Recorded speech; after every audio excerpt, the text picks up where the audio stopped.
అది కాదు. Don't do like this. Your goal should be suitable for you. నీ శక్తికి, నీ సామర్థ్యానికి మీరు ఎంచుకునేటువంటి గోల్ ఉండాలి. అమ్మ వాళ్ళు సైడ్ వాడు పక్కింటి పూజ చూడరా ఎంబీబీఎస్లో సూపర్గా సీట్ సంపాదించిందంటే అని తండ్రి అడిగిండట కొడుకుని. పూజని చూసి చూసి నేను ఫెయిల్ అయినా అని వీడు అన్నట.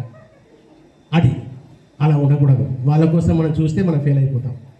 సో ఇలా కాకుండా మన యొక్క శక్తి సామర్థ్యాలను బట్టి ఉండాలి. సో నేను భాషలో ఋషులు మునులు చెప్పినటువంటి ఒక చక్కటి శ్లోకం చెప్పి తద్వారా who is the good student. ఈరోజు కూడా అదే రిజల్ట్ ఇస్తుంది. అలాంటివి మనం నేర్చుకోవాలి, అలాంటి వాటిని మనం అడాప్ట్ చేసుకోవాల్సినటువంటి అవసరం ఉంటుంది.